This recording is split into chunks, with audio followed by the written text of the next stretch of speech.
Okay, Coach, when you take a look at this Carroll team, huge victory, 49-0 against a rival last week. What did you see from this team that you like, that you're looking to carry forward here into this Week 8 matchup on Friday? I thought Friday night, we scored quickly. You know, on our first drive we scored.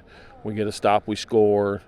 And then probably the turning point of the game still in the first quarter is we get a pick six, by Henry Shaw, and that 21-0 in the first quarter, I think that probably set the tone a little bit. But I think that we played a complete game, offensively, defensively, and special teams. We did a great job.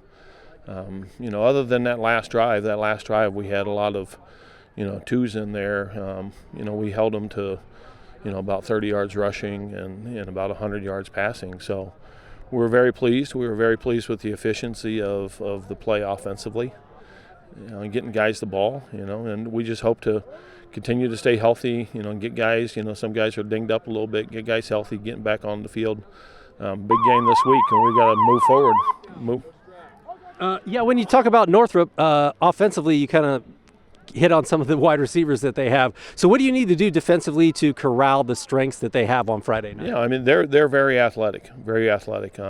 Defensively, they show a bunch of different looks up front. We call that a mug front, where they're putting guys on the line of scrimmage and they're trying to create confusion, with your blocking schemes, with your pass protections.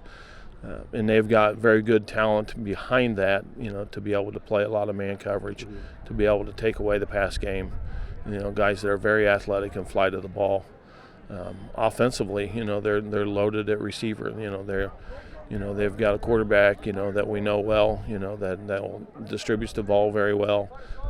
Run the game is very solid too. And so, the bottom line is you got to control the line of scrimmage, on both sides of the ball. You got to create turnovers, you got to take care of the ball, and you got to flip the field on special teams. And we do those things, you got a chance.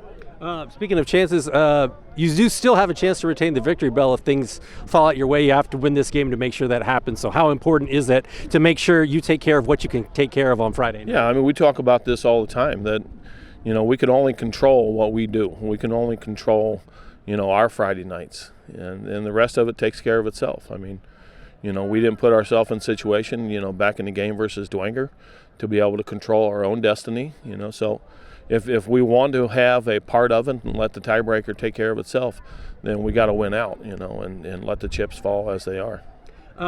As far as your message this week, what are you going to be telling the guys to get them ready for a game? I mean, it seems like every game for you guys gets more and more important as we go along. Yeah, I mean, it's honestly, you look back to the schedule, and it's been a grind. It really has. I mean, it starts out with, two non-conference opponents that are outstanding, and everybody in the conference, and we all know this, everybody in the conference is a very good opponent, and you got to be prepared every week, and it doesn't change as we go into Week 8 and Week 9, and right now our focus is completely on being great on Tuesday.